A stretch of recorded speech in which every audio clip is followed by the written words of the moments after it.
আজকে এই যে কি রান্না করব চলেন দেখে নিই। আজকে রান্না করব হচ্ছে রুই মাছ।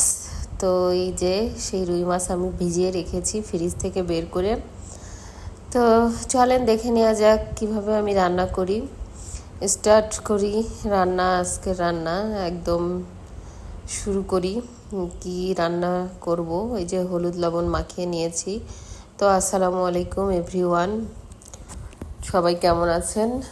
এই যে এখন কিন্তু হলুদ লবণ মাখিয়ে নিয়ে খুব সুন্দর করে আমি ফ্রাই প্যানে এই মাছগুলোকে ভাজি করব। তারপর হচ্ছে আমার রান্না স্টার্ট হয়ে যাবে। মাছ ভাজি না করলে আসলে আমি তরকারিতে দিলে খাইতে পারি না, সেটা যে মাছই হোক, হালকা হলেও ভাজি আমাকে করতেই হবে। তো যাই হোক, এখন মাছগুলো 2 পিস থাকলো, ওই যে মাছগুলো সব ভাজিতে দিয়ে দিচ্ছি। তো এর মধ্যে কিন্তু আমি আরও অনেক কাজ করে নিব, সেই কাজগুলো দেখানো যদি সম্ভব হয় অবশ্যই দেখাবো, আর দেখানো না সম্ভব হলে তো দেখাতে পারবো না।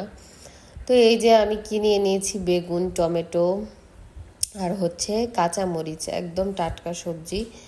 এই যে কাঁচামরিচ এইগুলো নিয়ে নিয়েছি। এখন এগুলোকে আমি কেটে বেছে নেব এই ভাজি হতে হতে মাছ। তো মাছ ভাজি হতে হতে আমি তরকারি কেটে একদম অপোজিট চুলায় বসিয়ে দিয়েছি। এই যে আমার মাছ ভাজা হয়েও গেছে। আর ওইদিকে কিন্তু আমি খুব সুন্দর করে এই যে তরকারিগুলো আমি বসিয়ে দিয়েছি, কাঁচা সবজি সিদ্ধতে বসিয়ে দিয়েছি যাতে আমার রান্না করতে আরও কম সময় লাগে। তো যাই হোক, ফিরে আসছি আবারও। এই যে দেখেন আমার রান্না কমপ্লিট। আমি আজকের মতো ফার্স্ট, ঠিক আছে? তো যাই হোক, এখন আমি এটাকে টেবিলে নিয়ে যেয়ে রাখছি। তো এটা হচ্ছে আমাদের খাওয়া দাওয়া আজকে, বেগুন, টমেটো, আলু আর রুই মাছ। আর আমি একটু ধনিয়া পাতা দিয়েছিলাম, দেখতেই পাচ্ছেন। তো যাই হোক, খেতে কিন্তু অসাধারণ হয়েছে। তরকারির কালারটা যেরকম সুন্দর, খেতেও সেরকম সুন্দর। তো যাই হোক, এইবার কিন্তু চলে যাব গোসলের পর্বে। তো গোসল করে আমি কিন্তু চলে আসছি। এইবার আমি খাবার দাবার সব কিছু সার্ভ করছি। তো আগে আমি আমার জামাইয়ের প্লেটে খাবার দিব। তো ওই তো খাবার দিয়ে নিচ্ছি। তো আমরা দুইজন সবসময় একসাথেই খাই, যেহেতু আমরা দুইজনই মানুষ বাসায়, আর তো কেউ নেই। তো এই তো আমি এখন খাবার বেড়ে দিচ্ছি। খাবার বাড়া শেষ হলেই খাবার খেতে বসে যাব। তো যাই হোক, আমার কিন্তু আজকে প্রচণ্ড ক্ষুধা লাগছে। মানে আজকে অনেক কাজ করা হয়ে গেছে, এই রান্না করা, তারপরে একটু ঘরও মুছছি। তো যাই হোক, এসব করতে যে আমার প্রচণ্ড ক্ষুধাও লাগছে। তো এখন আমি আমার প্লেটে ভাত বেড়ে নিচ্ছি। তো যখন আমি গোসল করতে গেছিলাম, তখনই মনে গোসল না করে ভাত খেয়ে নিই। তো আসলে আমি গোসল না করে কখনোই খাওয়া দাওয়া করি না, কারণ নিজের কাছে আসলে স্বস্তি লাগে না। তো সেই জন্য আসলে গোসলটা করে নিই। সব সময় যদি এরকম হতো যে গোসল করে খেতে পারতাম, কারণ কখনো কখনো এরকমও হয় যে বাইরে গেছি বা কোনো একটা বিপদের কারণে আসলে গোসল করা সম্ভব হয়নি, তখন আসলে খেতে ইচ্ছা করে না। তো যাই হোক, এখন আমি চেষ্টা করি গোসল করে খাওয়ার। তো তাকে আমি তরকারি দিয়ে দিচ্ছি। এই যে প্রথমে রুই মাছটা দিয়ে দিলাম, তারপর তরকারিও দিয়ে দিচ্ছি। দেখেন তরকারির কালার কি সুন্দর আসছে, এবং তরকারি আমি একটু মাখা মাখা করেই রান্না করছি, যাতে তরকারির টেস্টটা খুব ভালো আসে, মানে ভালো লাগে আর কি। দেখবেন যে কোনো তরকারি মাখা মাখা হলে খুব ভালো লাগে।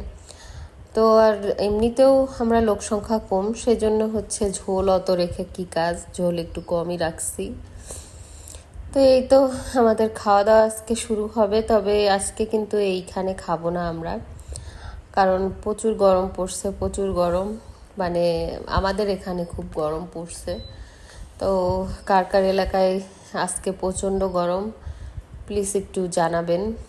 আর আমাদের এখানে প্রচুর গরম। তো আমরা চলে আসছি আমাদের বেডরুমে, যেখানে এসি আছে ঠিক সেখানে চলে আসছি। একটা ওড়না পেতে নিছি বিছানার উপর, কারণ বিছানায় যেন খাবার না পড়ে। তো যাই হোক, আমরা আজকে কিন্তু এখানেই খাওয়া দাওয়া করবো, কারণ প্রচুর গরম পড়ছে। এত গরমে আসলে মাথার মধ্যে কেমন জানি মনে হচ্ছে যেন ফুটতেছে। আর আমরা থাকি একদম উপরের তলায়, মানে টপ ফ্লোরে, তো সেজন্য গরমটা আরও অনেক বেশি। তো এখন হচ্ছে আমরা এসি রুমে এসে খাওয়া দাওয়া করতেছি। অবশ্যই এসিটা আপনাদেরকে দেখানো হবে, কারণ ভাবতে পারেন যে না এমনি এসে এখানে খাচ্ছি, না আসলে তা না, প্রচণ্ড গরম লাগতেছে। আর তারপর হচ্ছে গরম ভাত, গরম তরকারি। এই যে আমি তো প্রথমে পানি খাওয়া পাবলিক, আর এমনিতেও হচ্ছে আমার শরীরে জ্বর আছে, এখনও জ্বর যায়নি। তো সবাই হচ্ছে ভালো থাকবেন। এই দেখেন এসি, আমরা এসি রুমে বসে খাচ্ছি, এটাই আমি বলতেছি। আর আমার জ্বর এখনও যায়নি, সরি। তো আবারও কাশি কেসে ফেললাম, তো এখনও জ্বর যায়নি, জ্বর রয়েই গেছে আমার শরীরে। প্রতিদিন সন্ধ্যার সময় জ্বর আসে, এই জ্বরটা আসলে ভালো না। তো যাই হোক, সর্বোপরি সবাই ভালো থাকবেন, সুস্থ থাকবেন, পৃথিবীর সব মানুষ ভালো থাকুক এই দোয়াই করি। সবার বাবা মা, সবাই ভালো থাকুক, সুস্থ থাকুক, আনন্দে থাকুক এই দোয়াই করি। এই দেখেন কত টেস্ট হয়েছে, আর আমার কত ক্ষুধা লাগছে এটা বুঝতেই পারতেছেন। ক্ষুধার ঠেলায় আমি ওইভাবে খাচ্ছি, কারণ আসলে আমার ক্ষুধা লাগছে, অনেক ক্ষুধা লাগছে। আজকে অনেকগুলো কাজ করে ফেলছি। এমনিতে শরীরে জ্বর ছিল, তার মধ্যে একটু সুস্থ হয়েছি, তার মধ্যে এরকম ক্ষুধা লাগছে। তো যাই হোক, ঠান্ডা ঠান্ডা রুমে বসে একটু খাই। সবাই ভালো থাকবেন, আল্লাহ হাফেজ।